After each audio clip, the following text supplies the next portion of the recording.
behind Community Pay It Forward. After a life changing motorcycle accident, I saw firsthand the devastating impact unexpected financial hardships can have on families. That's why I started Community Pay It Forward, to ensure that no one faces these challenges alone.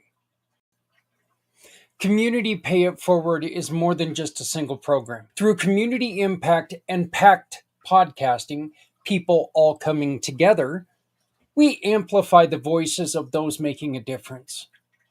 And with Community Dare to Care, we provide essential goods like clothing, food, and school supplies to those who need it most, to the community, from the community, for the betterment of the community. With Community Pay It Forward, we support families, children, veterans, community projects, no matter where they are. We are not just providing assistance, but hope for a brighter future, not just for people in need, but for businesses that are out there struggling, trying to find a way.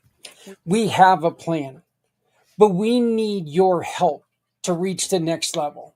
We're launching a crowdfunding campaign to raise $500,000. This will allow us to market the Community Pay It Forward program more effectively and to acquire a vehicle for delivering essential goods to families in need in our community, and enhance and strengthen our programs to serve even more people. And as a thank you for your generosity, we're offering special incentives for your contribution. As we tell people all the time, your donation, big or small, will help. It'll create lasting impact on our community. Join us in building a future where generosity and compassion lead the way. Visit our website today, communitypayitforward.us, or scan the QR code above and donate today.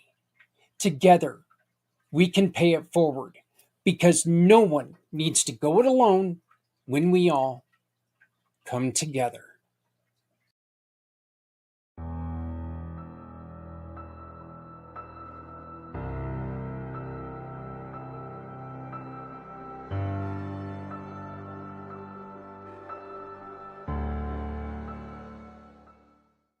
We challenge you to unite.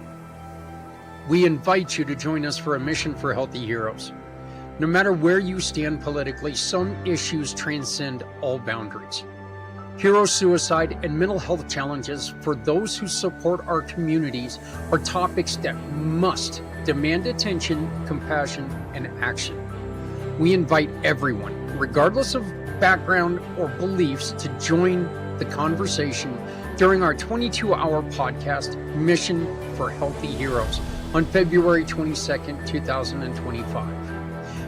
This event is not about pointing fingers or debating politics. It's about finding real solutions, fostering unity, and creating support systems for our heroes. No one is right or wrong, or we would not have this problem. Let's break the silence. Let's address the tough topics. Let's work together to bring hope to those who need it the most. Your voice matters. Your ideas matter. Together, we can build a stronger, more compassionate community. Will you stand with us?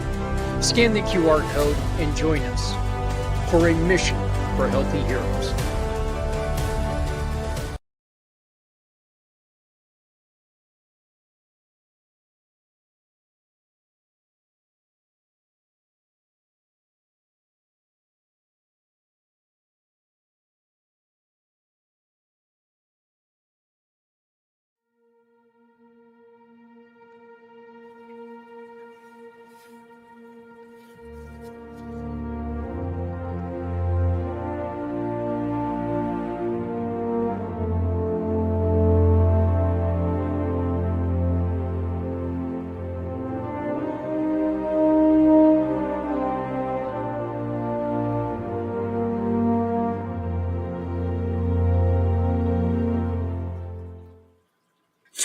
Kind of funny when you rush to put stuff together because you've got a special thing coming up And then you watch it for the first time and you're like going, oh my God, how many mistakes could I make?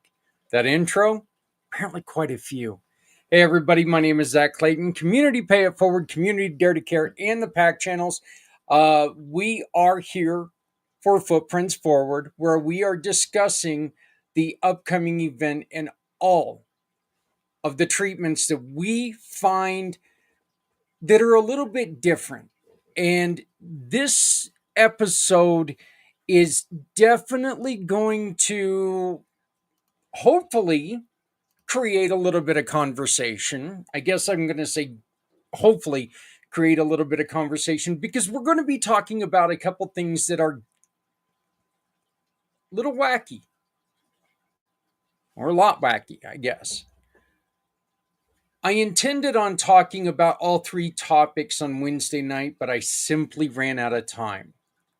I have taken this extra hour to in the beginning of this show because I wanted to make sure that we touched on the third topic. The third topic that we're going to be talking about live is virtual reality treatment. Looking into it, it's so interesting because you wonder, with the world of virtual reality and AI and all this other stuff, how effective can this actually be? Well, according to what I've been studying, it's been pretty effective so far. There's certain parts I still don't understand, and I would love to talk to somebody. If you have had any experience with AI, I would love to have you as a guest this coming up Saturday. And you can be a guest by scanning the QR code in the corner and picking the time that works best for you. We've got 22 hours. There's a spot for you there. Do you have experience with psychedelics as a treatment program? I don't want to just talk about popping. Okay. I just don't want. I don't want to talk about psychedelics as recreational use. I really want to focus on psychedelics as therapeutic use. I want to focus on ketamine for therapeutic use. These are uses, these are methods that are really starting to come out more and more because people are sick and tired of prescriptions. And I, in my opinion, I think people are more to the point where hearing what other people are going through, I think a lot of times you feel like you can't trust somebody. I think that says a lot about the way society is right now, that we can't even trust somebody's pain. And you see this all the time on social media and with posts that somebody calls out and asks for a little bit of support, and all of a sudden people are sitting in there berating somebody for, if you just go out and get a job and blah blah blah blah blah. We can't right now. We're not even letting people be sick. We're not even letting people who need us need us. Well, that's the reason why we're doing what we're doing. We do need your help. We need your support. We need your, if you have something that you want to talk about, if you just want to show support for our heroes, our first responders, our country's heroes, our veterans, whoever. The QR code, there's a link to our calendar. You can get on there for a 15-minute spot just to come on and say, damn it, you gave up part of your life to serve our country. Thank you. We'd love to have you. If you want to talk about some difficulties you've had in your life, your difficulties can save a life, because there are people who are out there experiencing something very similar to what you experienced. If we can get you talking about that, they can focus and they can see in their mind that there's some similarities. And that similarity could very easily be the solution they are looking for. Listening to what you did and what you went through, it could very easily turn their lives around. And we need to make sure that we're having this conversation. We will not, absolutely will not tell somebody what they should do. How can we? We don't know them. So for us to tell anybody exactly what they should do is irresponsible of us. Tell them what we did. I mentioned in the video that we're going to be watching first, I don't have any experience with psilocybin. I've never touched psychedelic mushrooms, never done it. I have had experience with THC gummies. I'll tell you about that experience with me, but I will never, ever, ever tell you that's what you should do. Oh my God, you should try it. I don't know you. Even if I do know you, I don't feel it's proper for me to tell you you should do this, because if I tried to push you into this, it could cause even bigger problems.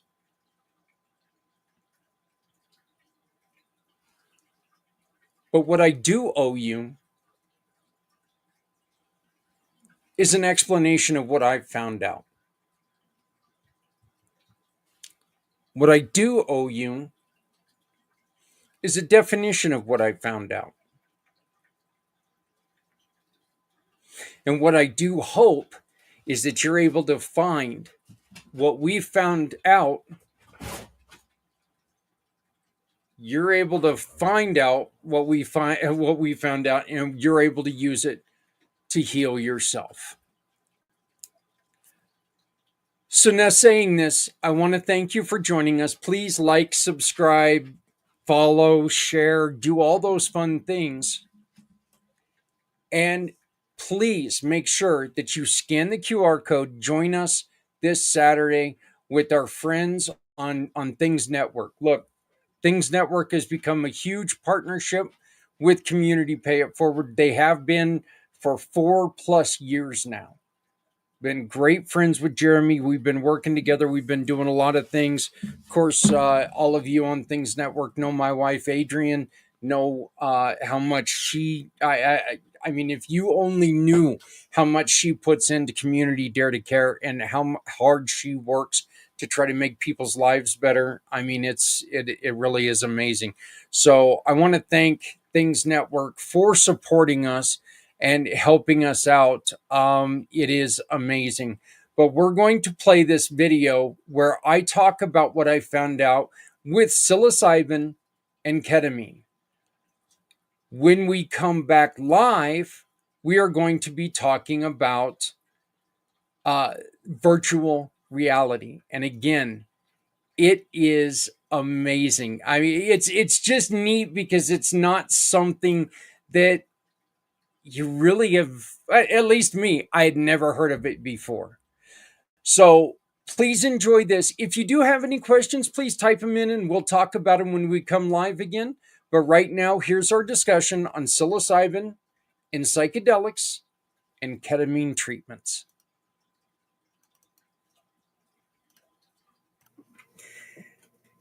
Our discussion today is definitely going to come across in different ways. We hope that you find value in it. We hope that you find questions in it.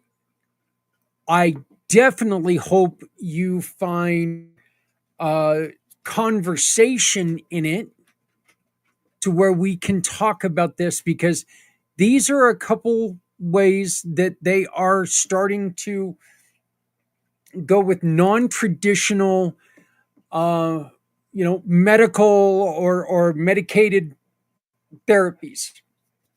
We're going to be, after I play this video, which talks about four different therapies in itself.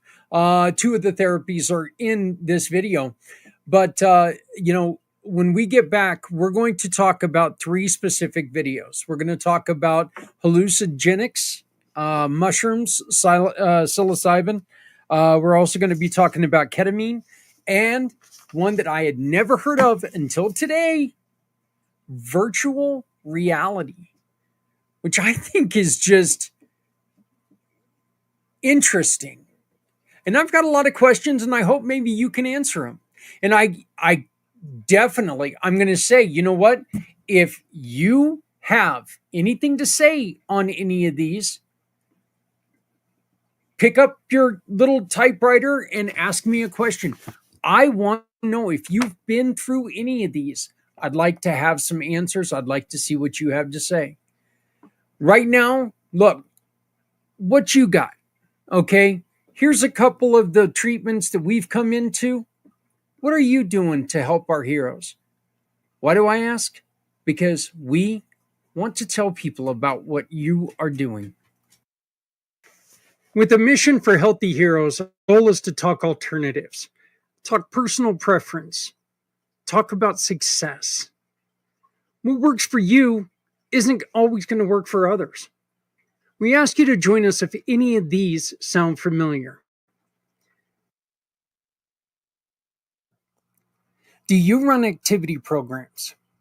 Activities like art therapy, music therapy, animal assisted therapy, outdoor adventure programs, sports and fitness programs, gardening and horticulture programs. These programs have been proven to reduce stress and anxiety, boost mood and increase serotonin levels, improve social skills and reduce feelings of isolation while enhancing self-esteem and creativity. They also provide a healthy outlet for emotional expression. What about a structured or heavily regimented program? These programs are designed to provide clear framework and routines that help individuals develop skills and stability in their mental health journey. Cognitive behavioral therapy, residential treatment programs, support groups with scheduled meetings, vocational training, and rehabilitation programs, or day treatment programs with partial hospitalization programs. Encourage accountability and regular participation. Help individuals establish daily routines for stability. They provide peer support and they reduce isolation.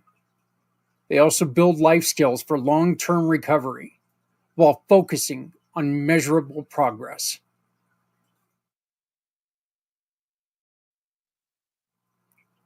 This next one comes with its fair share of controversy.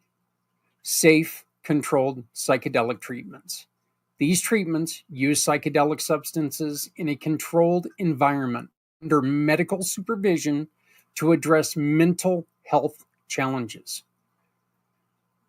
Psilocybin therapy, MDMA, ketamine therapy, LSD microdosing programs, in therapeutic or ceremonial settings.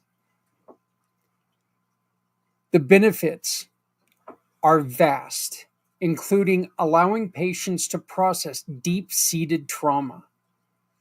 It improves emotional insight and understanding. It reduces symptoms of anxiety, depression, and PTSD.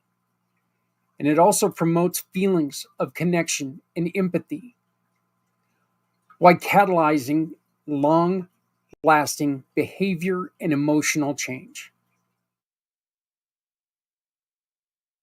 Our final example for this video is mindfulness retreat programs. Mindfulness retreat focus on deep relaxation, meditation, and self-awareness, often in serene and natural settings. Silent meditation retreats, mindful movement retreats, nature-based mindfulness retreats, healing wellness retreats, and mindfulness for trauma programs. They enhance self-awareness and emotional regulation. They reduce stress and improve focus.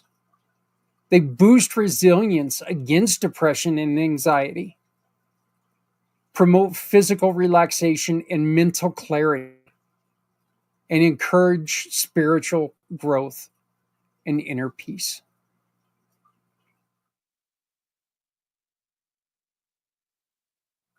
Is there something missing from this list? Tell us about your program and all the good that you're doing, working to support our heroes and their battles with mental health difficulties. If you scan the QR code below, it allows us to discuss how working together will help so many. Please join us on February 22nd for Mission for Healthy Heroes. Healthier tomorrows for our heroes today. Okay, one of the things that I want to get across right now, okay, one of the things I want to say right off the bat, one of the things that I need people to understand, I am not promoting any of these. I don't know enough about them to promote them. Okay. I do know a little bit about medical marijuana. Okay. For my migraines, for a while, I was taking the gummies. I am not a smoker. I quit smoking. Oh my God, I missed my anniversary. Damn, I missed my 18th anniversary. 18 years ago, I quit smoking. So I don't smoke anything. Partly because I was smoking 3 packs a day when I did that. But yeah, so I don't smoke anything. So I was taking the THC gummies. And while they made my headaches feel so much better, I just couldn't function. I'd want to sleep the entire next day. And it didn't matter if it was sativa or indica, whatever. I could not function. Do I think it's a do I think it I absolutely believe that it works for me. But again, if I'm going to try to get up the next day and I'm going to try to function, it just is not viable for me. So I'm not going to do it. I do not know anything about any of these other programs. All I want to do, all I went out to do today was try to find some information on them. What are they? What are people saying that are good? What are people saying that are bad? What are people saying that, do we really want to cross this road? Unlike a lot of things right now, I want to see both sides of the story. Okay. I want to make sure that we are trying to get to both sides of the story. If you want to tell us your side of the story, I need you to use this QR code in the corner. Okay. This right here is the code to get onto the 22-hour program. This right here, this QR code is going to allow you to sponsor what we're doing. And folks, we need your sponsorships now. Please, please, please. We today got a yoga membership donated by one of our wonderful partners, Anissa. Thank you. That is so cool. I'm really looking forward to talking to her. I believe I talk to her tomorrow, learning more about it. And I will let everybody know I will create a special video just for that. So got books from Sean Ev Winnington.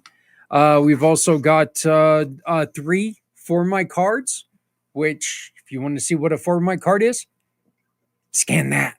They're awesome. I love them. We've got 3 1-year memberships to For My cards that people can take and really up their business. Look, this is the 4th annual Mission for Healthy Heroes that we're talking about. It's coming up next Saturday, February 22nd.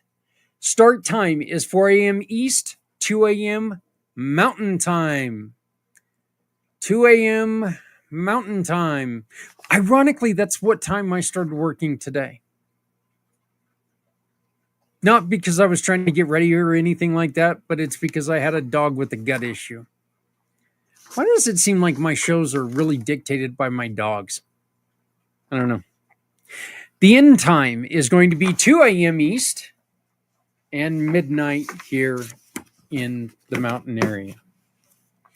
We are honored to invite you to the 4th annual Mission for Healthy Heroes, a day-long event dedicated to serving those who served us. This year, we are amplifying our mission to tackle the invisible battles our heroes face, including mental health struggles, homelessness, reintegration challenges. Over the past 3 years, we've shared stories of resilience, heartbreak, and hope while supporting organizations that work tirelessly to improve veterans' lives. Now we're taking the mission even further because we are including first responders and other heroes.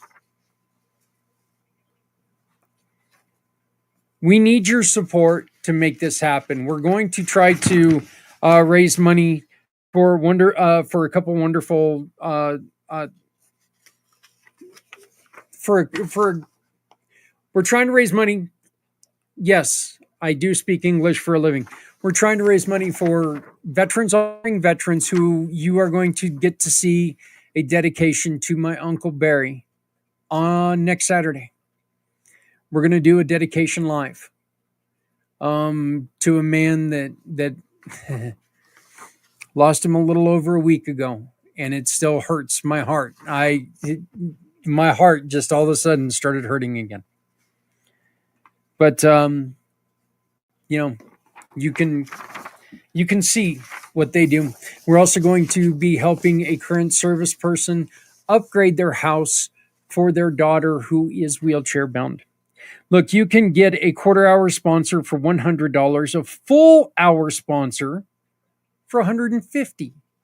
You can also get 4-hour sponsorship for $250, or you can be a name co-host for $400. So please help us make this happen. Psychedelic assisted therapy. This is an emerging research with substances like psilocybin. Okay, when used in a control setting, and I will be reading a lot of this. Okay, so please forgive me not looking into the screen. I will be reading a lot of this because I want to make sure that I'm getting it correctly, straight from the information that I found it at. Okay, when used in control settings, it can be effective in treating PTSD. For instance, a retreat organized by the Siren Project provided psilocybin therapy to first responders, resulting in notable improvements in mental health.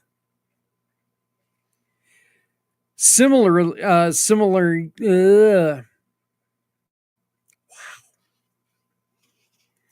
trial at Monash University is exploring MDMA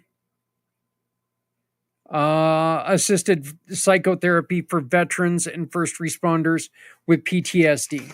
Okay, so that's a little bit more on that. Let's see. Some of the facts about psilocybin. Okay, and again, these are what I found. Okay, so I don't quite agree with all of the wording. Look, this says that it's not addictive. But that's just simply not true. Okay? Sugar can be addictive. You can be a workaholic. Anything and everything can be addictive. Okay? So saying it's not, I I can I'll go so far as to say that maybe it's not high up there in the addictive field. It's not like some of the harder core drugs and stuff like that. Okay, if you want to say that, that's fine. But I am not going to go so far as to say that it's not addictive, because let's be honest here, anything used in, in you can use anything too much and it can become addictive. Psilocybin is a natural occurring compound, and it's found in over 180 species of mushrooms. It does have psychedelic effects. Okay. And these are just facts. These are not positive or negative. These are just facts. It alters perception, mood, and cognition, often inducing visual and auditory hallucinations. Mm. The legal status is it is illegal in most countries, but it's becoming decriminalized or allowed for medical use in some places. Oregon, Colorado, and Australia are three examples of places where it is legal to go and for uh, for personal use to get mushrooms here in Colorado. The therapeutic potential studies show it may help with PTSD, depression, anxiety, and addiction. It's got a plasticity boost, which suggests that psilocybin promotes brain connectivity with neuron growth. I don't know the science on that, but I would love to know why. I'm hoping that we can find somebody who can help us explain this. Minimal risk of addiction. Okay, unlike opioids or stimulants, psilocybin has a low potential for physical dependence. Controlled clinical use is being researched in guided settings with professional supervision. Long lasting effects, a single session can lead to improvements in mental health that last weeks or months. And there's also potential spiritual benefits. Some users report profound spiritual or mystical experiences. Insert Beatles joke here. Here are some of the falsehoods of psilocybin. It causes brain damage. No evidence supports this. Some studies suggest it may have protective effects, but there's been nothing that says it causes brain damage. It's highly addictive. Psilocybin is not physically addictive, though some may misuse it. I guess that right there is a better way of me getting my point across. Okay, maybe it is not physically addictive, but you can misuse it. And if you misuse it, look, you can misuse Tylenol. Okay, let's be honest here. You can misuse Tylenol. You can drink too much damn soda. I don't know what kind of idiot would do that. It makes you permanently psychotic.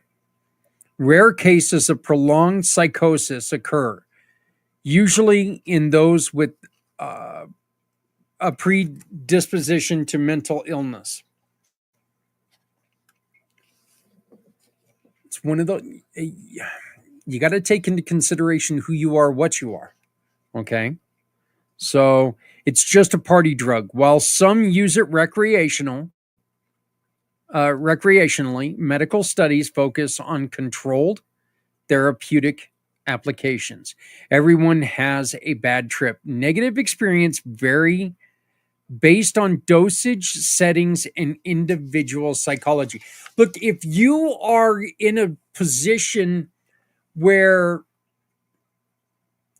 and I have witnessed, personally witnessed an individual who had a bad trip on mushrooms. And no, it wasn't, this had nothing to do with therapy. Okay. This was all recreational. And he tried to tear his shower apart because the water on the wall made him feel like his shower was melting.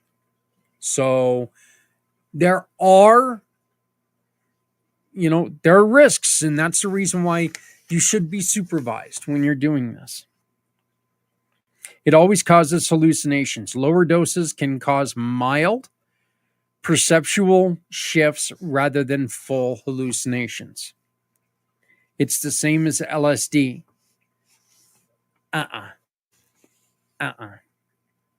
While both are psychedelics, they have distinct chemical structures. See, I told you we were recording. Hey, everybody, how's it going? Mushrooms Zak Clayton, are toxic and can kill you. Some wild mushrooms are deadly, but psilocybin mushrooms are non-toxic in normal dose. Some of the reasons why they've started to use psilocybin. There's a potential for mental health treatment. Studies suggest benefits for depression, PTSD, anxiety, and addiction. Alternative to pharmaceuticals. I think, this is one of them that, look, this is one of them that to me is a winning argument. It is a alternative to pharmaceuticals. It is so much better to put something natural in your body. Let's, without trying to be too vulgar here, but being vulgar, okay, the worst thing about a mushroom is it grows out of shit. Pharmaceuticals, it's just full of shit. Spiritual and emotional growth. And when that feeling of relaxation, it's in which, again, never in my life have I taken mushrooms. Never. But I know that from talking to people that relaxation can be like, it can be very spiritual. It can be uplifting.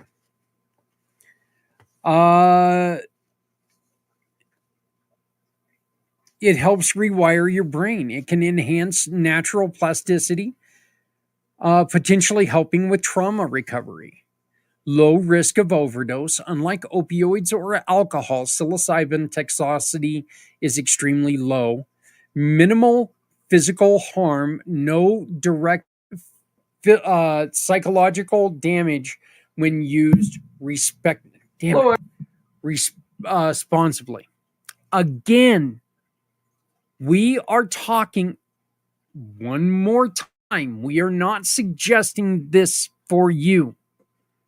But what we are talking about is doing this responsibly.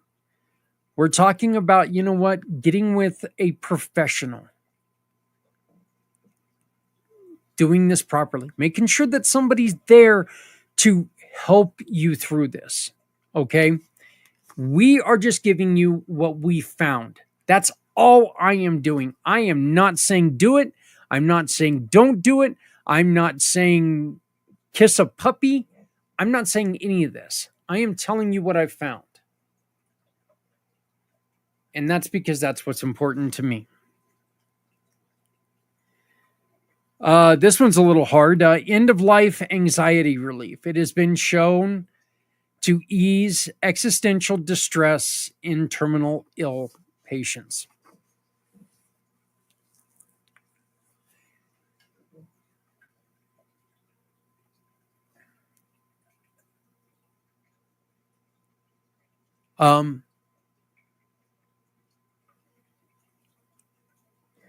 Wasn't mushrooms, but my Uncle Barry was a pot smoker.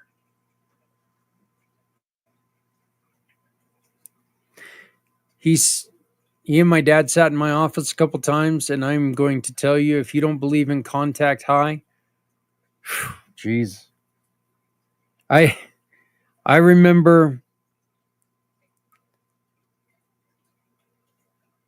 them sitting in my office one time, and it was right around Thanksgiving. And there was an issue with the Donald Trump. It was in his first campaign. Not campaign, his first presidency. And they were talking about how there was a problem with the Turkish government. And I was contact high, okay? And the news report came out that there was something on my phone that came across that Donald Trump had a problem with Turkey. And I couldn't read the story. I just remember sitting there saying, oh my God, what is this guy bitching about Turkey for? I was talking about the bird, the animal, for Thanksgiving. Then I ate one of my gummies, and my night was over, okay? My night was done. Dude, done. I was gone.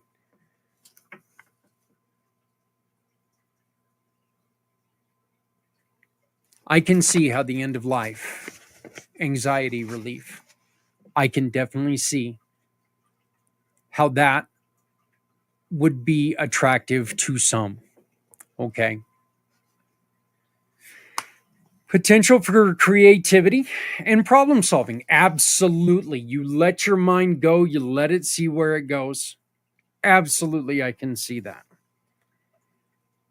And microdosing popularity. I've talked to many, many people about microdosing and how it's done wonderful things for them. Some claim small doses improve mood, focus, and productivity without full psychedelic events. Reasons against psilocybin. Legal issues. It's still illegal in many places, leading to risk of fines or imprisonment. Unpredictable effects. Again, if you misuse, you are risking this. You are risking getting in trouble. Okay, you're putting yourself in danger if you don't watch for yourself. Reactions vary widely, and bad trips can be distressing. You remember, some of you, of course, remember that first time that you drank or you smoked a joint or something, and you were like, the first couple, we called them oh my God drinks. You would sit there and you would drink and drink and drink, didn't think anything was going until you stood up, and then oh my God, and you were done. So it's kind of one of the things that they're talking about here. Lack of FDA approval for general use. Like them or not, the FDA does do a lot of work trying to work through some of the things that happen. Are they always right? Hell no, they're not. Are they always wrong? Hell no, they're not. But FDA is not going to touch this stuff. First off, psilocybin is federally illegal. We can smoke pot if we want here in Colorado, but if we get stopped by a federal officer, it's a crime, even here in Colorado. Okay, when I was a CD driver, if I got caught with marijuana in my system, it was a crime because it was a federal driver's license. So that's another thing. You really got to, you got to pay attention to your surroundings and what you're doing so you don't get yourself in trouble. Hello, dog who's sniffing my elbow for some reason. Potential for dangerous behavior.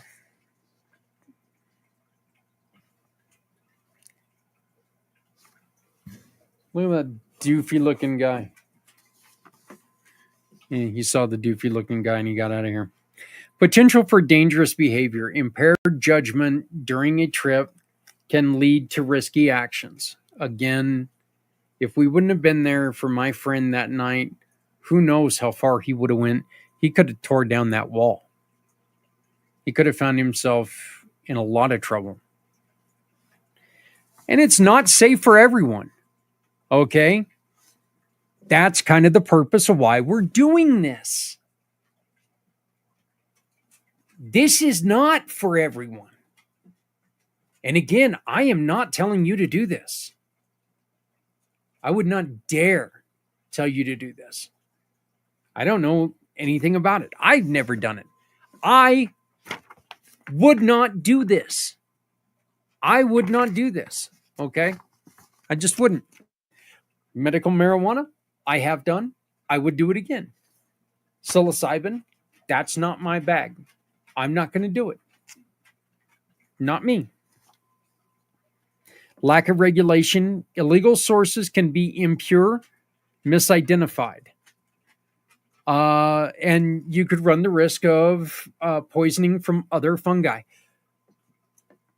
How many times are we hearing right now about something being laced with terrible fentanyl, and that's what's causing a lot of these deaths?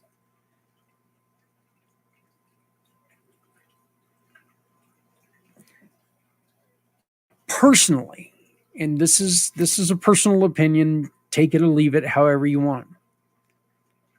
Personally, I think that was one of the more responsible things the government did by allowing marijuana to become legalized, because they can watch where it's being grown. They can make sure that it's not being laced and stuff like, it's not, it can be watched. You don't run into so much problems with this. Still, okay, ethical and religious concerns, obviously. Again, know yourself, know your surroundings. If you're going to try this, look, if mom's never going to talk to you again because you went and got stoned because you weren't feeling good and you wanted to try something new, no, that's a bad thing. It's a bad thing. I'm joking, mother. I'm joking. Some groups oppose its use due to cultural or moral beliefs. Short-term side effects can include nausea, dizziness, increased heart rate, and confusion. And this is a great one right here. It's not a guaranteed cure.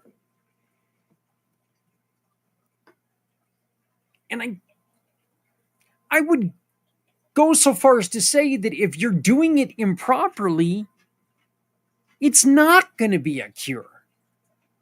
Okay, if you're not performing the regimen correctly, you could end up compounding the problems here. While promising, it does not work for everyone and should not replace professional therapy entirely. The conclusion: psilocybin presents exciting possibilities. Exciting, yeah. For mental health treatment, but it comes with risks and legal hurdles. While researching is promising, further studies and regulations are needed before it becomes widely accepted in mainstream medicine. Here's my question to you. Please reach out to me and give me your opinion. Go in the chat. Tell me what you think here. Okay? Here's my question to you. Should we look further? Should we insist that people look further into studies like these of programs like psilocybin? Is that something that we as American citizens should say, hey, you know what? Maybe instead of throwing all these chemicals at people, maybe we should try something a little more natural. Can we do some more studies with this just to see where it goes?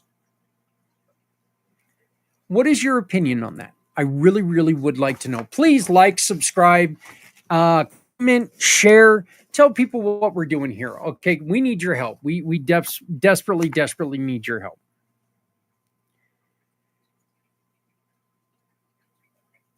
Next, we're going to talk about in which, you know what, we're probably not going to get to the virtual reality. I will do a special program probably for Monday on the virtual reality. I want to do some more studying on that anyway, but so I'm going to get to the virtual reality on Monday. This is run a little bit longer. This is fascinating stuff. By the way, if you would like a copy of these papers, email me, Zak at communitypayitforward.us. Zak. Wow, I'm Zak Clayton. Interesting. Zak at communitypayitforward.us. And I will copy these off and I'll send them to you so you can take a look at them. Ketamine assisted psychotherapy, or KAP. This combines the use of ketamine, a dissociative anesthetic, with psychotherapy to treat mental health conditions like depression, PTSD, and anxiety disorders. Facts, and I'm just going to go as KAP from this point on. So KAP is ketamine assisted psychotherapy. Okay, so I'm just going to use KAP. Please bear with me. Facts about KAP. It is FDA approved for depression.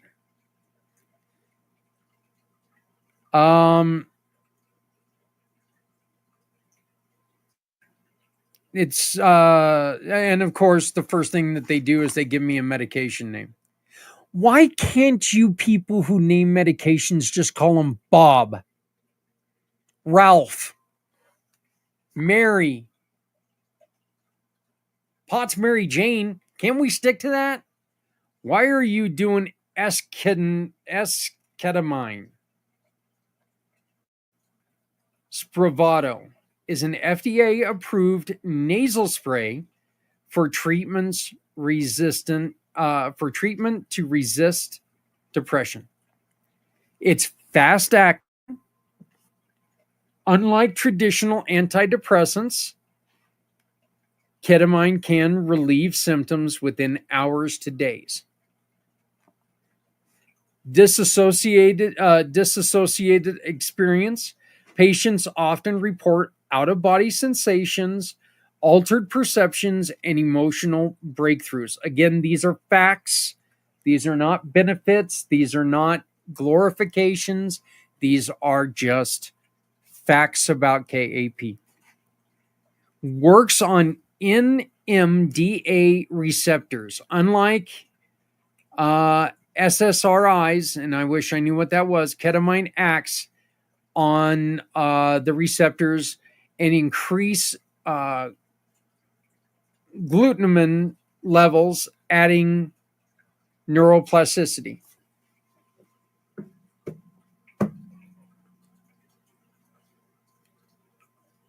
Like a monkey in a football.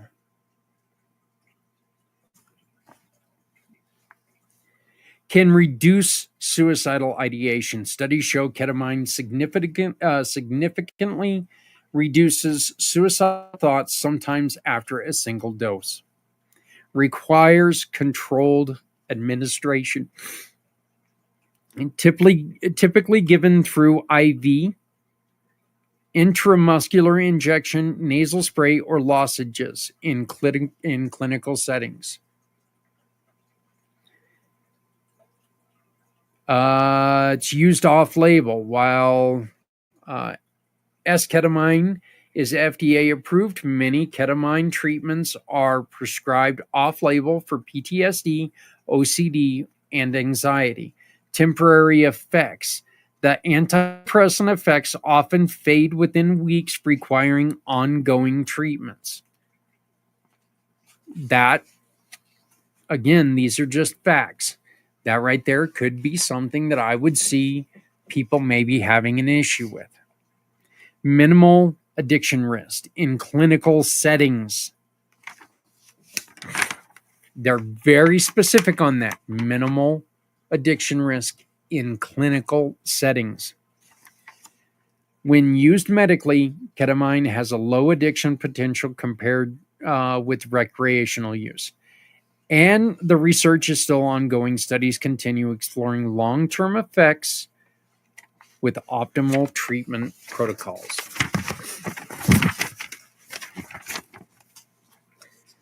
Common falsehoods about KAP. Ketamine is just a party drug. You heard this one before. It does have recreational use, but if carefully dosed and monitored, it can be very, very effective. It works for everyone. That just simply cannot be true. It cures depression permanently.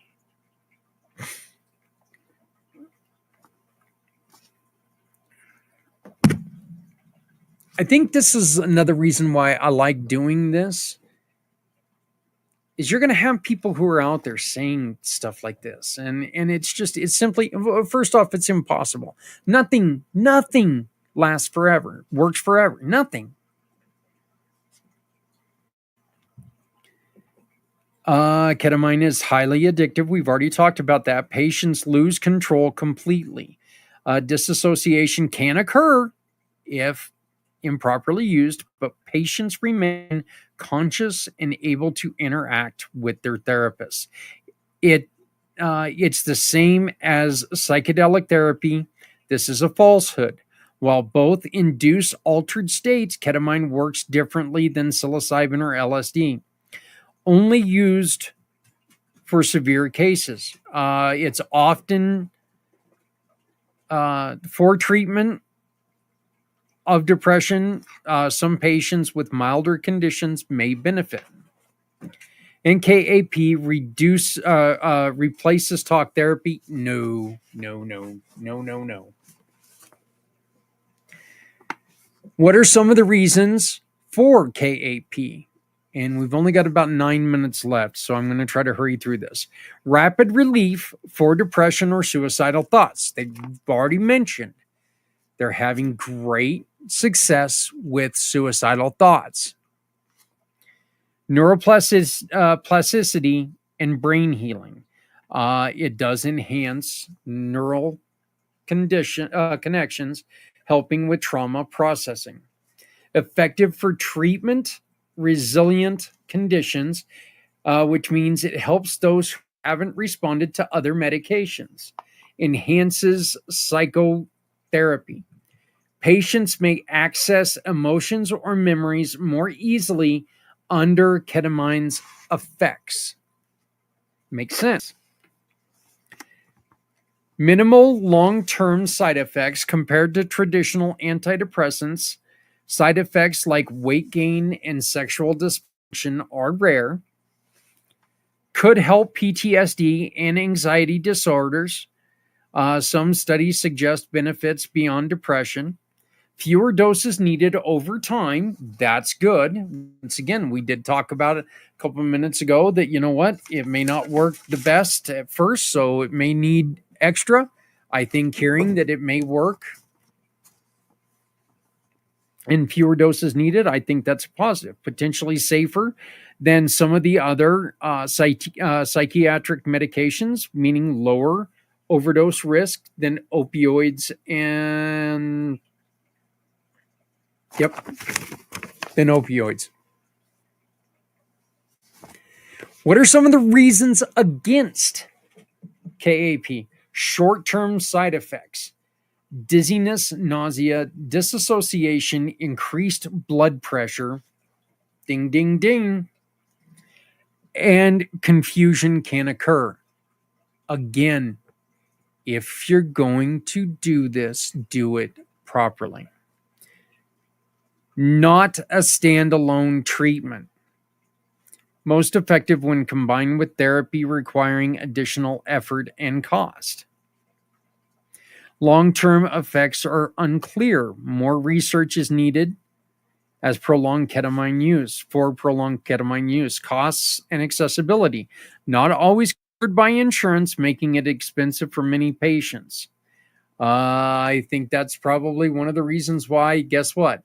You go into the dark places where you don't want to go, places you wouldn't send your children. Risk of abuse and misuse in non-clinical settings.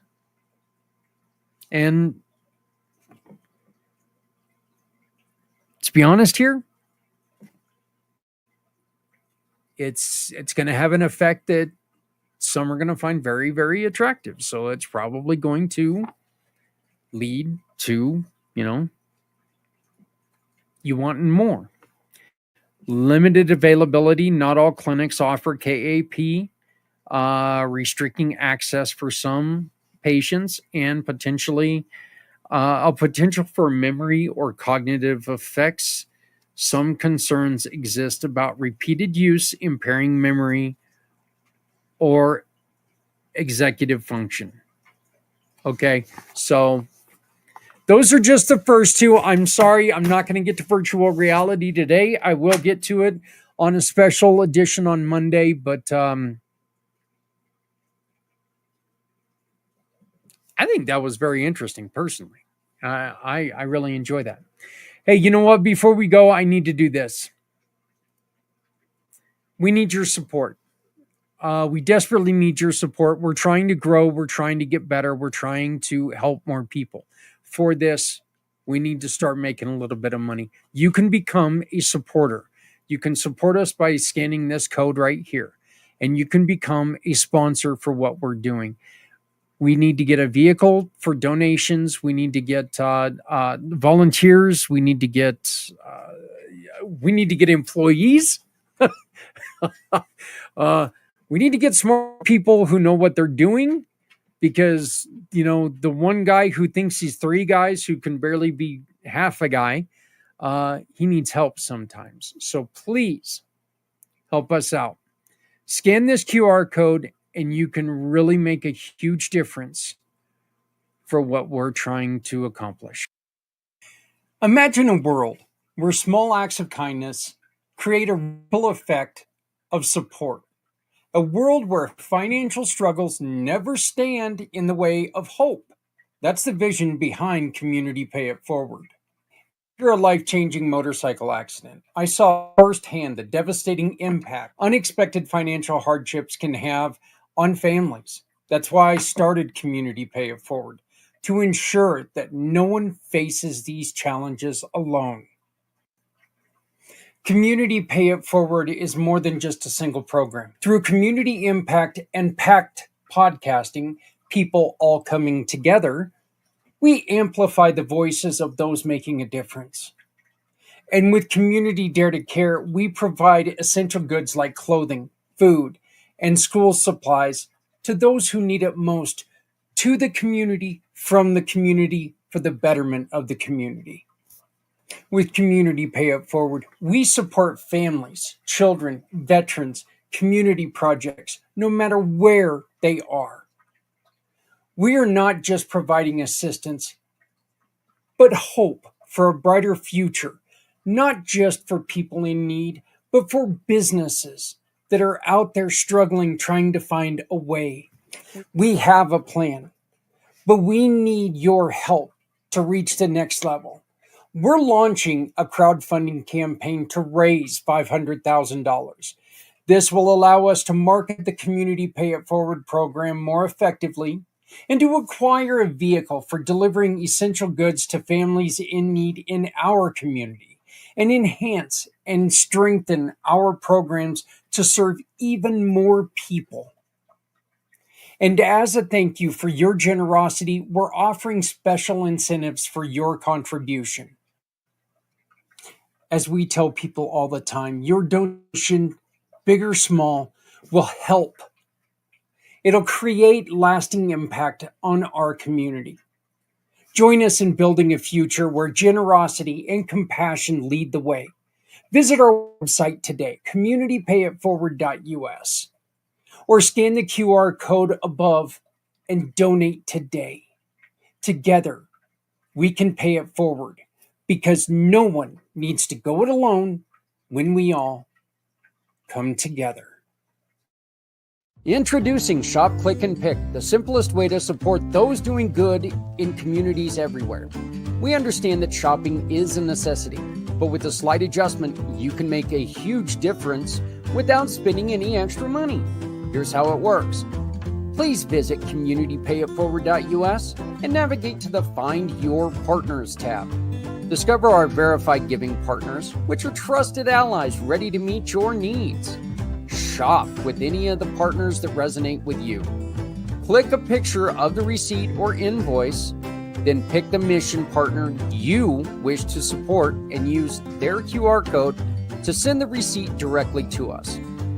After that, all you have to do is sit back and enjoy your purchases, knowing that you've made a meaningful change for someone in need. Community Pay It Forward amplifies your business's impact by sharing the story of those who require your services, rallying support for those who need us all. Because no one needs to go it alone when we all come together. Again, we are not talking about telling anybody how to live their own life. We're not going to do that. We're just going to tell you what we found. And I do find psilocybin and the use of certain psychedelics, the ketamine, sounds interesting to me. That wouldn't be my thing. Okay. I'm not going to be a guy who's going to sit in a kumbaya circle. I'm not going to be a guy who's going to sit there and, I've sat on the couch before, sat in a chair before. I've got a really good friend in the program who's a hypnotist. I think that's interesting. And I've always thought about maybe giving that a shot. But then again, I also know that, she knows me and she's going to make me cluck like a chicken every time somebody says the word what? And all of a sudden, I'm just going to start clucking like a chicken. And I know she's going to do that because I told her that's one of my fears. And so she would do that just to make a point. I don't see Daria doing that. By the way, if you really want to try out some hypnotherapy, check out Daria Mann on the Facebook or on the website, communitypayitforward.us, communitypayitforward.us. I'm pretty sure that if we raised enough money, she could get me to cluck like a chicken, and I would volunteer for that. If I could learn how to lay some eggs, that'd be great right now. We wouldn't need to ask for donations if I could learn how to lay eggs. We would become plenty set up if I could learn how to do that. This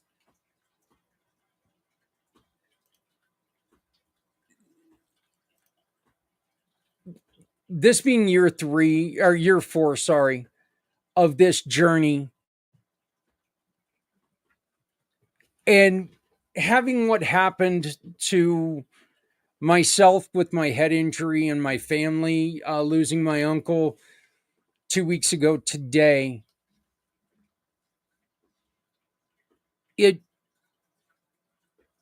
it's really going to take on a very, very special meaning to me. Because this is going to be one of the more difficult ones that I've ever had to do. And that's on top of last year losing a very, very close family member to suicide.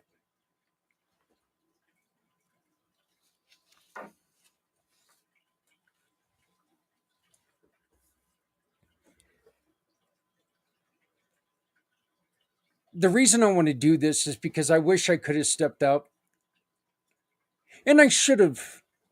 I I should have been able to say something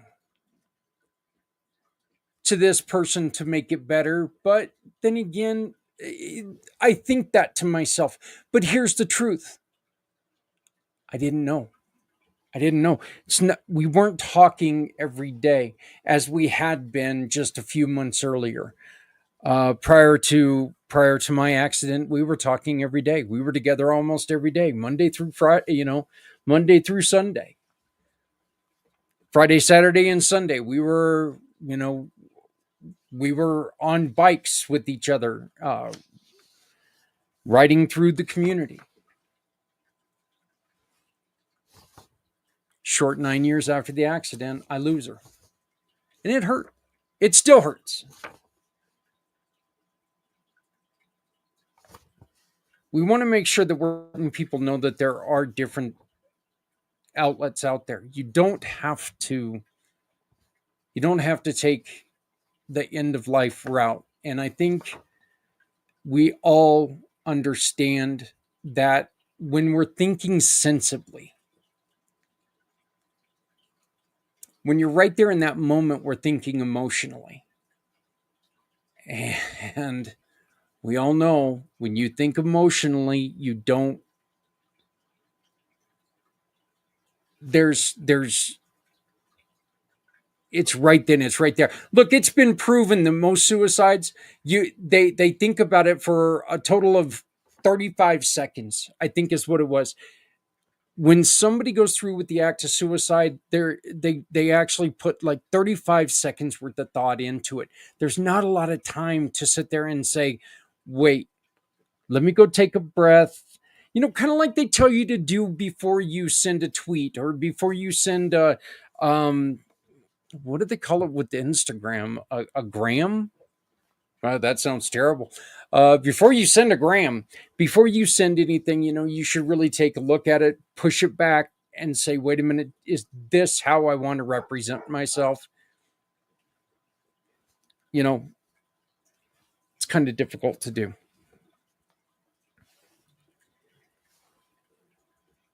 Activity programs are another way, and we're not going to get into a lot of these right now, but I do want to I do want to put this in your head, and that way maybe you can start to think about some of the activity problem or projects in your community that you can suggest to somebody who's struggling. Things like art therapy. As somebody who used to be an artist, that one would drive me crazy because I struggle to create like I used to. Music therapy, animal assisted therapy. I would have to have assisted therapy because of my animals, I believe. Outdoor adventure programs, us being in Colorado, that is one of the most that's one of the biggest one. I know that we have programs where they take they take our veterans fishing, fly fishing, they take them camping, they take them to all these different areas, and it means something. John Vogels is working on a camp with veterans, to where they can just go camping together, and they can be there. It's a non-alcoholic camp. They can go, they can sit there, they can camp like they used to, they can talk, they can communicate. Sports and fitness programs, and of course, as I mentioned in the video earlier, gardening and horticulture therapy. So, but now I want to get into this because I really find this absolutely fascinating. And it is virtual reality therapy. Again, I will be reading. So, unfortunately, I will not be looking a lot at the camera. I will be looking down at my paper. But some of this information is information that I found through pretty extensive study today. And well, since last week, actually. And I wanted to share this with you because there are so many different virtual reality programs. I want to thank the Society for Virtual Reality Therapy, American Psychology Association, Forbes Health, and of course, Wikipedia, because if it's on Wikipedia, it's got to be true, right? But I want to thank them for helping to guide me with some of this information. So let me get that out there. Again, I also want to thank Things Network for powering this program and helping us get through and helping us get this out to people. What is virtual reality therapy? It's a type of therapy that uses immersed virtual environments to help individuals manage mental health conditions, neurology disorders, chronic pain, and phobias.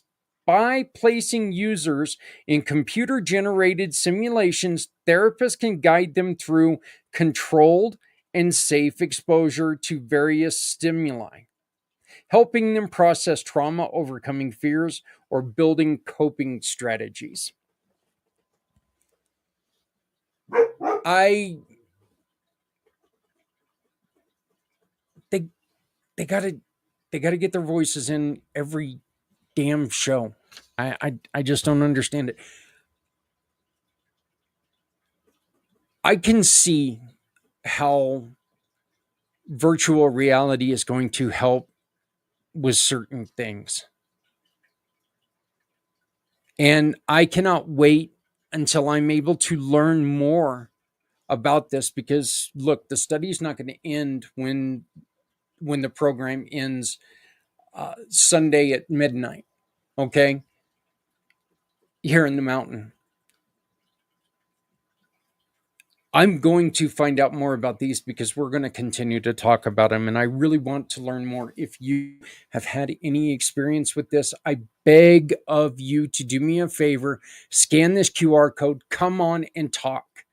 If you run any programs like this, scan this QR code, come on and talk about it. Let's make sense of what we're going to hear right now. Okay? We need your help. Key components for virtual reality therapy: virtual environment, of course, computer generated 3D worlds where patients interact with stimuli in a controlled manner. Immersive experience, uses of headsets, motion sensors, and sometimes haptic feedback devices to create realistic experiences. The Obviously, because this is therapeutic, you need having a therapist guide you is going to be the most effective. And this is really one of them that, out of the three that we've talked about, I think this is the one that is definitely more personalized for treatment, for treatment areas. I really see a therapist being able to take in and create a more defined treatment for you. So, um, and there it is. How virtual reality therapy works. First, there's an assessment by a therapist. Then they design the scenario. Virtual environments are chosen or customized to align with the therapy goals. Exposure and interaction. Patients engage with the environment under guided supervision. Cognitive processing. The therapist help patients process emotions, reactions, and behaviors to experience in the virtual reality settings. And they finish it off with progress tracking. Of course, if you're going to use this as, if you're going to use this as therapy, you need to track the progress. So, I wanted to get into a little bit more of those. And so, exposure to the therapy, Um, it's used to treat phobias, PTSD, and anxiety disorders. Patients are gradually exposed to their fears. So if you have a fear of flying, they're going to put you in the tube virtually. You're going to feel like you're in that tube. You're going to have the goggles on. Deep in your own recesses of your mind, you're going to know that you're safely at home. But that fear is still going to be in your heart, in your head, because you are going to feel like you're in that plane. Public speaking. If you have a fear of public speaking and you're trying to prepare for a speech and you look out and you see hundreds or thousands or 4 people, it's going to make you fight through that fear, which I think is really important. Cognitive behavioral therapy enhances traditional CBT by allowing, and CBT is cognitive behavioral therapy, blah, blah, blah, by allowing patients to practice coping strategies in virtual environments. Helps in treating depression, OCD, and social anxiety. We have a gentleman in the program who focuses on people with social anxiety. He had crippling anxiety when he was younger, to where he couldn't function in a group of 3. So, and he's been able to take and focus on that in a different way.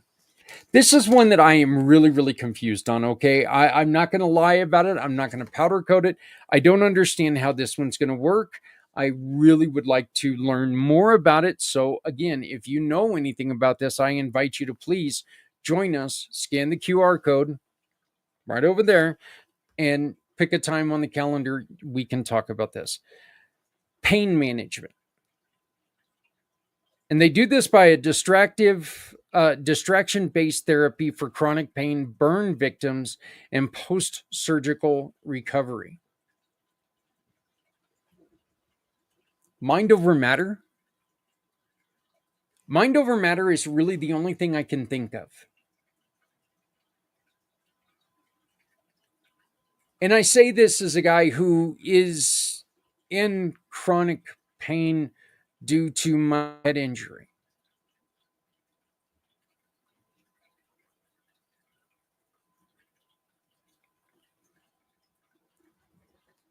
I don't discount anything working for people.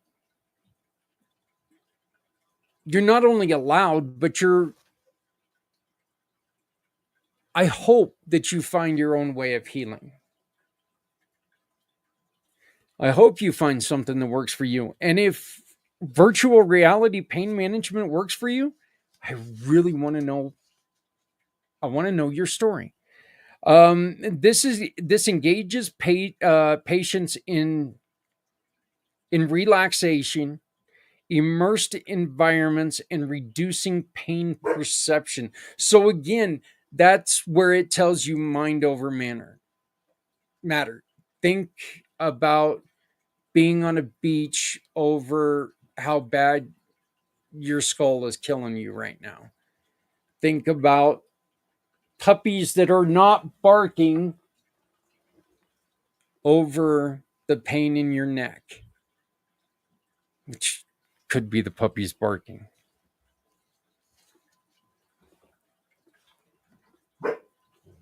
Neurological rehabilitation. This is used for stroke recovery, traumatic brain injury, and neurodegenerative diseases like Parkinson's and Alzheimer's.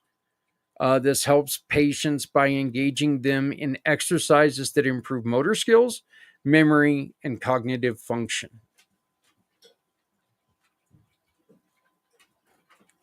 This is another one that is very, very intriguing to me, and it is addiction treatment.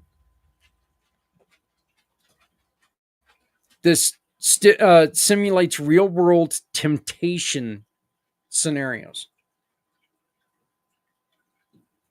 to help patients develop self control strategies. And it's used in alcohol, drug, nicotine addiction recovery programs.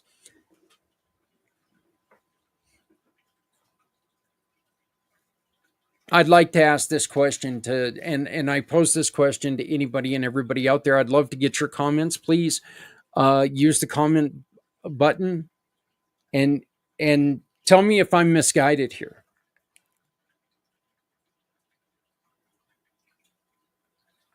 If you are put into a situation,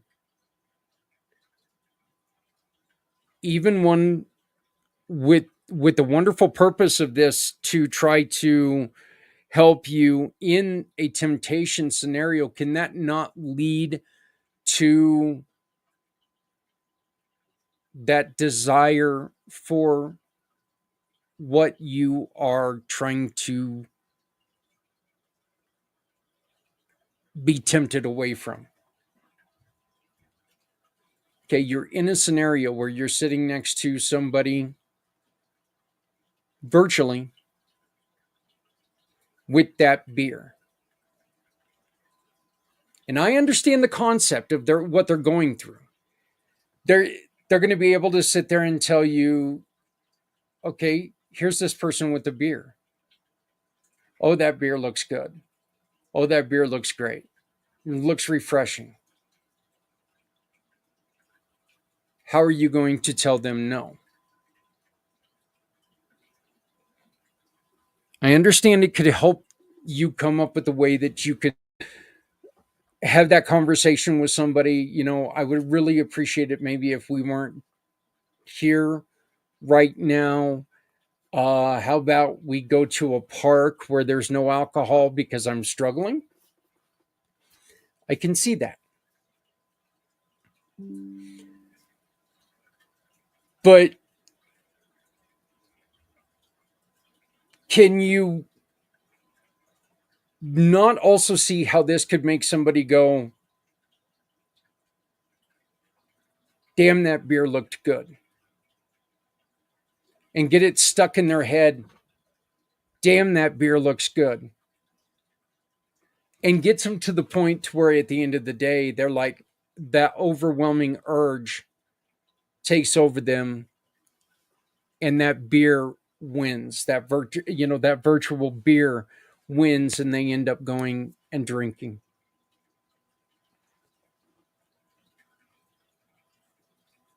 I guess any and every form of therapy, you have potential for that to happen.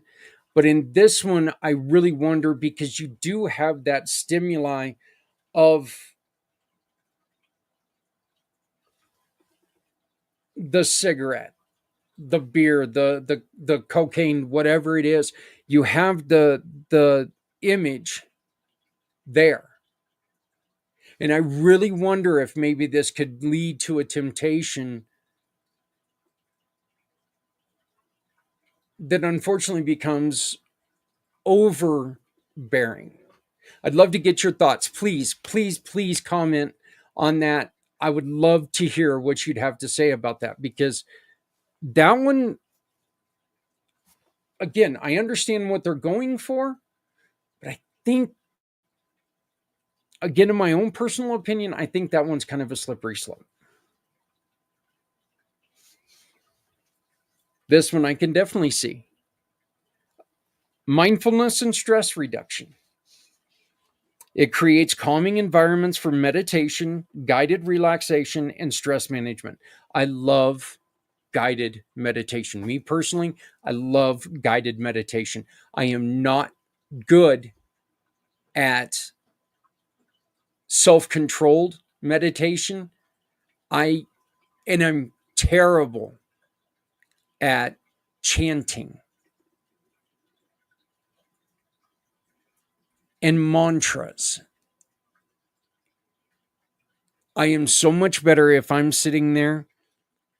I don't repeat what you hear, but I follow your voice as the leaf goes down the stream.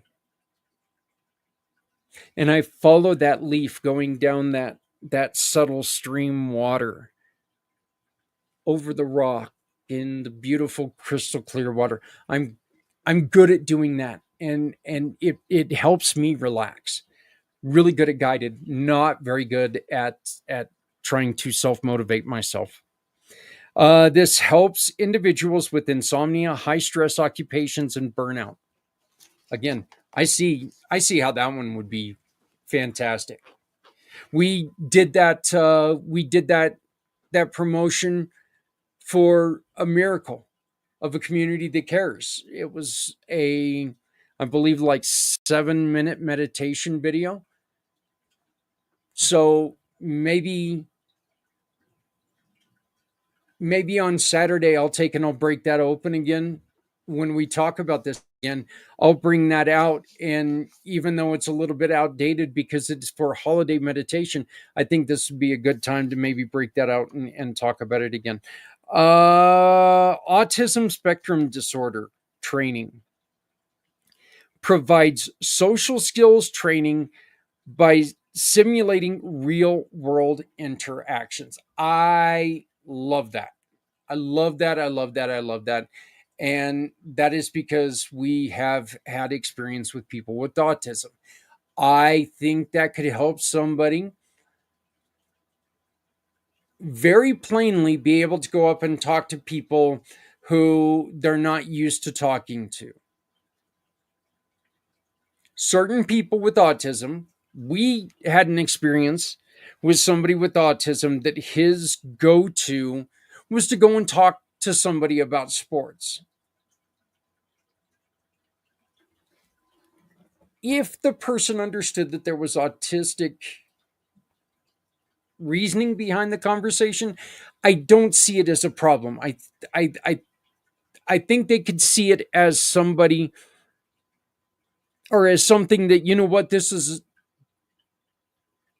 a great this is a great opening for them because they can come up to you and they can talk to you about that. But if it's somebody who doesn't know that you're on the scale, if it's somebody who doesn't understand anything about autism or about what you're going through, their first response is going to be, what the hell's wrong with this person? So I like that this is going to, that this is able to be used to help them create conversations in other ways. How's the weather? Well, let's be honest, in a crappy 8, 18 degrees. My computer keeps telling me it's supposed to be warmer today, yet it keeps saying 18 degrees. My computer's lying to me. Military and first responder PTSD, and this, of course, is why we are here. Simulates take two. Simulates combat or trauma related environments to help individuals process past experiences. I think you're going to be dealing with a little bit of mind over matter here again. Go back to the plane scenario. We all hear about the veteran who struggles with fireworks.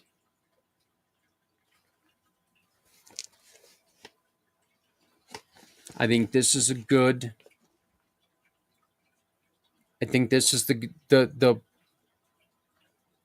place where they're going to focus on something like that. How do you deal with your neighbor and their fireworks? What can we do to get you over that? This is used by veterans, police officers, and paramedics. I did ask to please come up with the scenario, and this is word for word the scenario it gave me. So, as they say all the time on, disclaimers, if this this sounds like your real life. This is not based on any experience that I know of. This was just this was a scenario that was created for me to use by AI. Okay, so John, a 32-year-old veteran, served 2 combat tours in Afghanistan. Since returning home, he has struggled with severe PTSD. He experiences nightmares, flashbacks, hypervigilance, and anxiety whenever he hears loud noises or sees situations that remind him of his deployment. These symptoms make it difficult for him to hold a job, maintain relationships, or even go to public places without overwhelming fear. John's therapist recommends virtual reality exposure therapy, VRET, to help him process and manage the trauma in a controlled, guided environment. The first step would be the assessment. John visits a therapy clinic that specializes in VR, assisted PTSD treatment. His therapist conducts an in-depth assessment to understand his triggers, symptoms, and past traumas. Then customizes the VR therapy program using BraveMind, and BraveMind is one of the programs out there. A VR simulated developed by USC's Institute for Creative Technologies, specifically for treating military PTSD.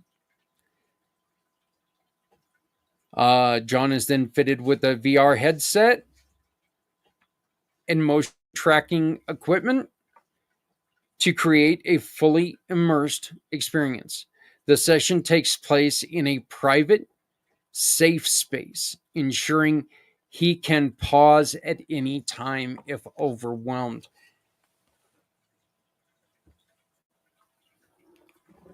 I think that's great because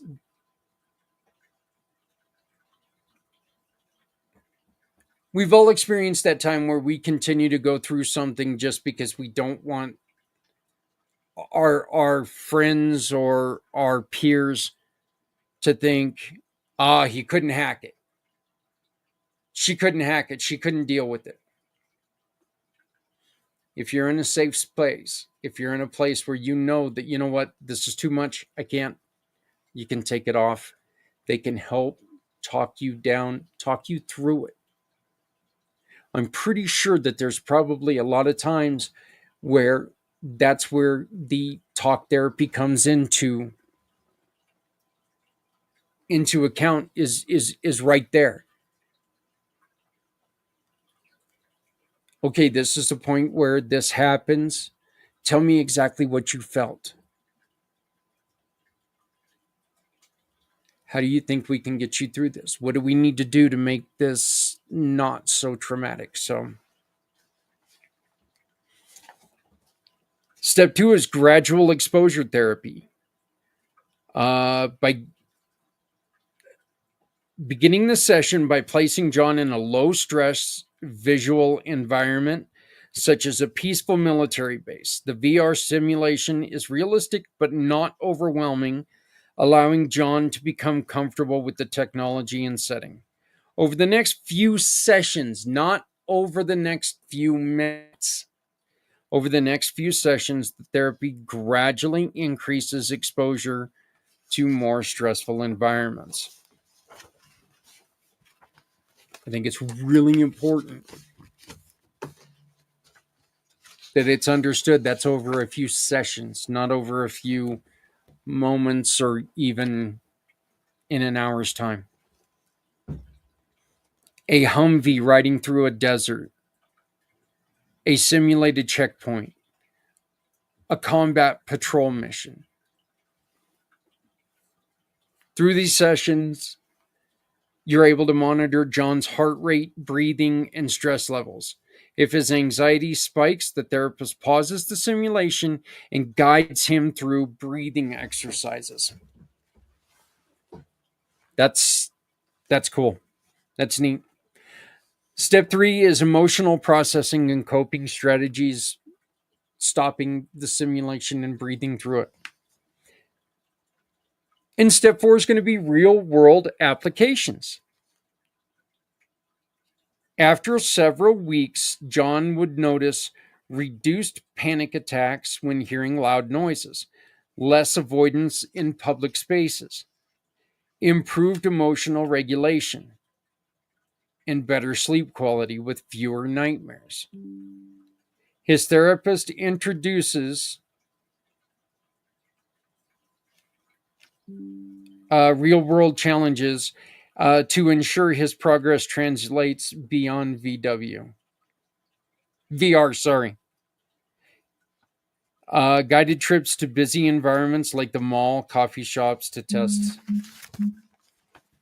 and exposure to military related content, such as watching documentaries without triggering flashbacks and practicing relaxation techniques. Step 5 is long-term recovery maintenance. After 3 months of VR assisted therapy, John has significantly improved his ability to manage PTSD symptoms. While he still experiences occasional anxiety, he now has the tools to cope. Virtual reality exposure therapy, John was able to confront his trauma in a safe, controlled setting and gradually rewire his brain response to triggers. VR therapy gave him the confidence to re-engage with the world, proving that technology can play a vital role in mental health treatment. So that kind of walks you through what an actual simulation would be. Some of the effectiveness and benefits of virtual reality: highly engaging. Patients often feel more immersed and invested in therapy. Safe and controlled, allows exposure to triggers without real world risks.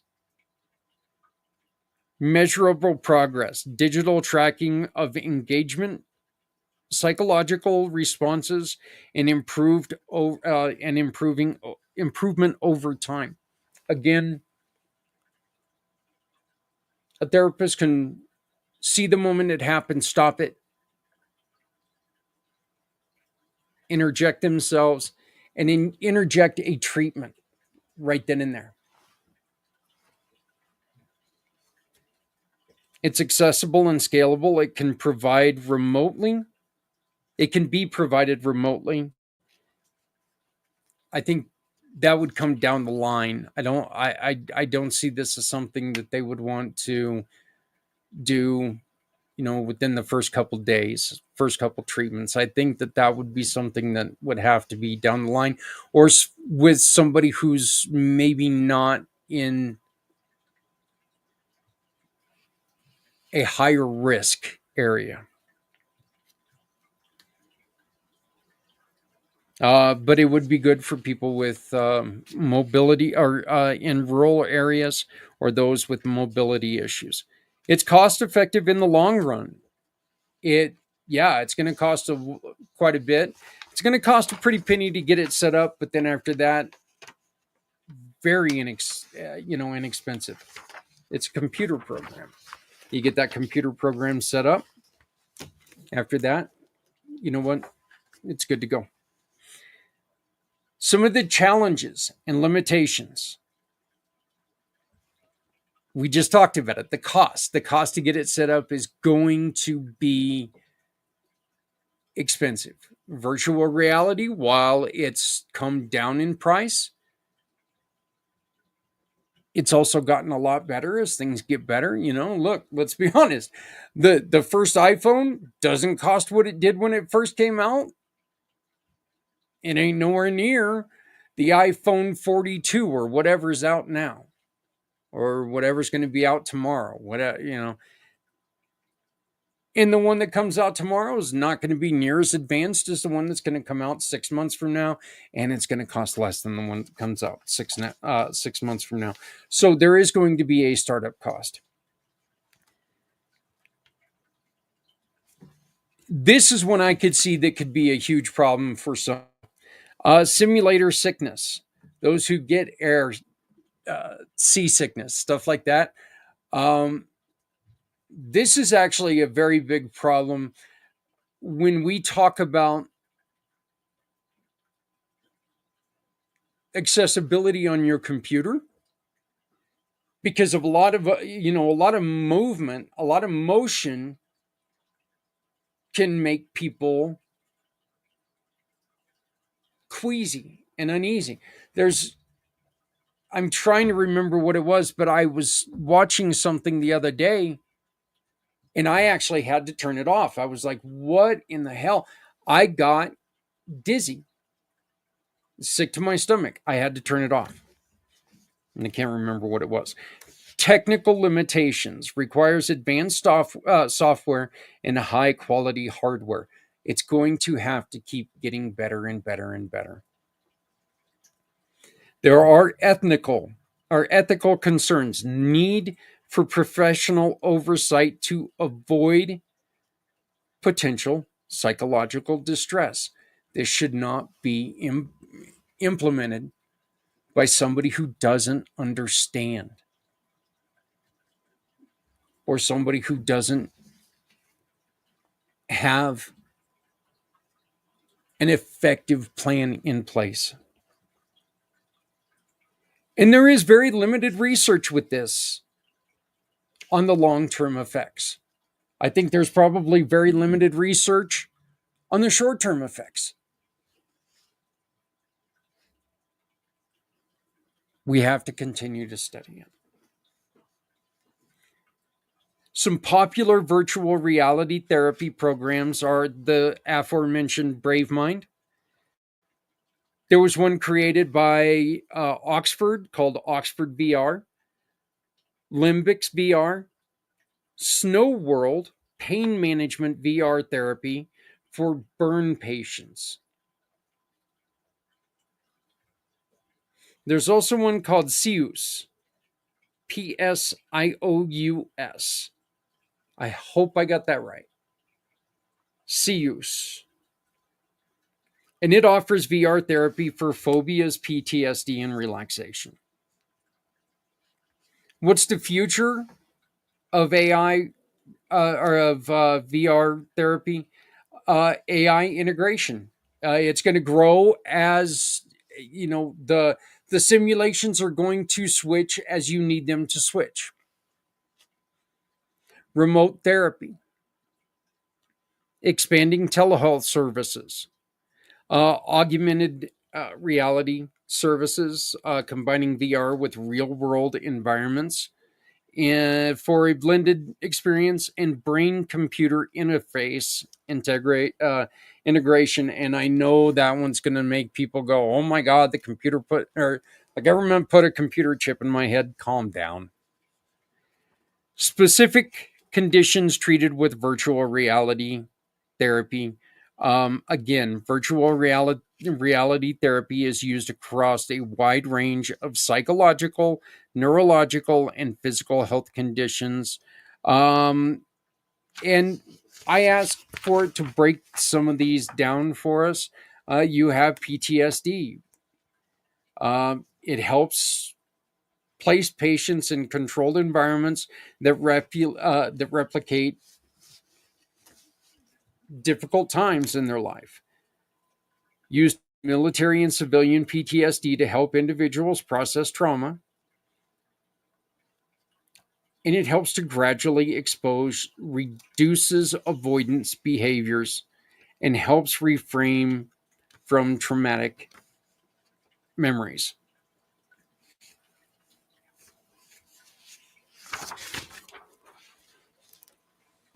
Due to the lack of time, I'm going to move on here.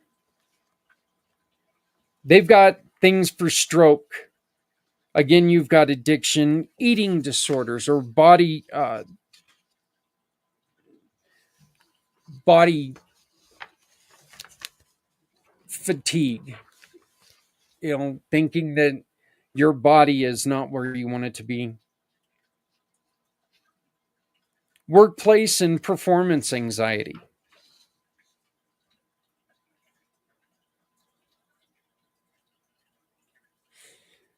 I think virtual reality sounds great. I think virtual reality sounds like a wonderful plan.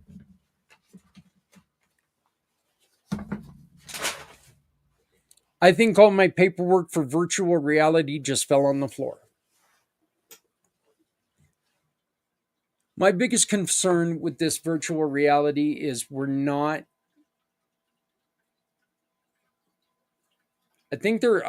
wonder if there are certain areas that it's being used to where it's not going to be that effective. Again, this is probably because I don't understand a lot of it.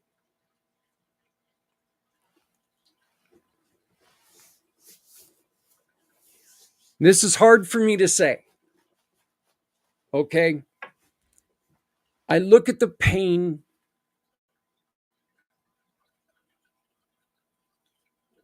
I look at the pain portion of this. Um that they're trying to use it for pain. And that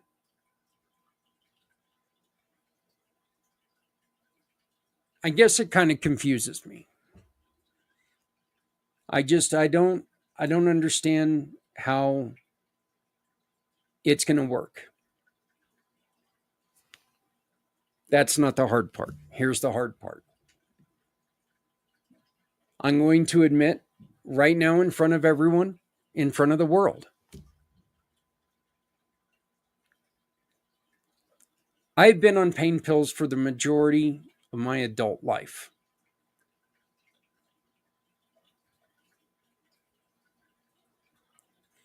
I have been using tramadol and hydrocodone on a daily basis for well over 25 years for a bad back and then my head injury. I am, without a doubt, I am addicted to painkillers. My days suck when I don't have them.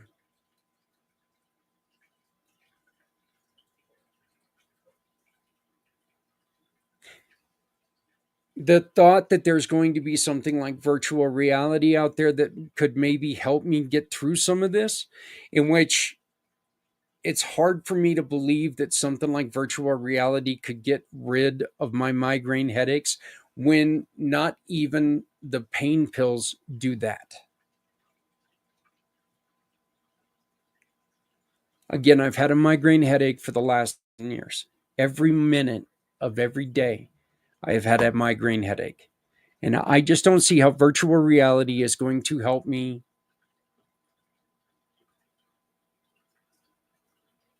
through a migraine. But it excites me that somebody thinks it can.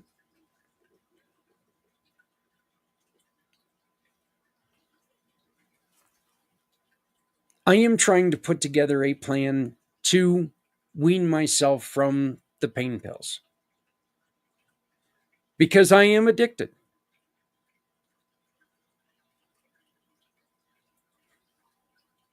But I am also one of those guys that I need to be ready to do it. Because when I'm done, I'm done. I don't mess around with it. I'm not going to sit there and tell you, I think it's time.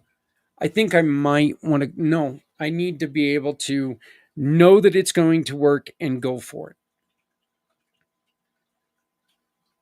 I quit doing something once. That's it. I'm not going to quit doing things over and over again. So it does excite me that there's a possibility here. Who knows?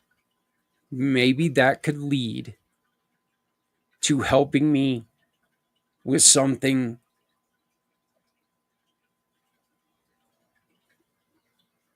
that is stress inducing in my life. So I'm excited to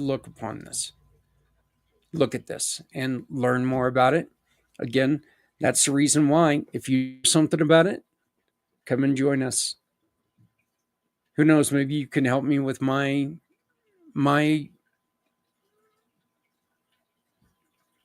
the cross I bear. Okay.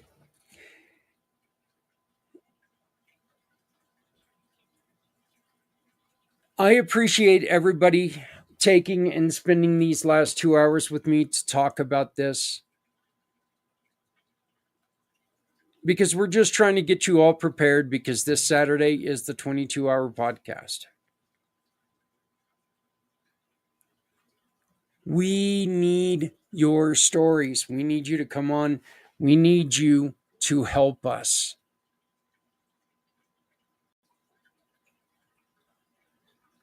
So the QR code that you've been looking at is the way that you can take and schedule a 15-minute spot to come on and tell your heroes how much you appreciate what they've done. The QR code that you are now looking at is how you can support us and make sure that we stay on the air, and make sure that the internet's working, make sure that we're able to take and help our veterans get through certain stuff. Like, who knows, maybe help them obtain VR goggles. But we need your help. So please donate if you can. Donate what you can, but help us out. At least come and tell your story, because your story needs to be heard. Your story can be the words that save someone's life. My name is Zak Clayton. I am the founder, president, chief bottle washer, all that other garbage of Community Pay It Forward. I have a great support system with Adrian on Community Dare to Care. And I'm the founder of the PAC channel. If you have a show that you think could be very helpful to other people, let's talk about running your show, adding your show to the PAC channel. I would love to have you on the show or on the program. I would love to have you be part of what we're doing. If you are about helping others through difficult times, we want to make sure that you get your word out. You can get a hold of me at Zak at communitypayitforward.us. That's ZAK at communitypayitforward.us. Or you can go to my For My Card, formycard.net, search for Zak Clayton.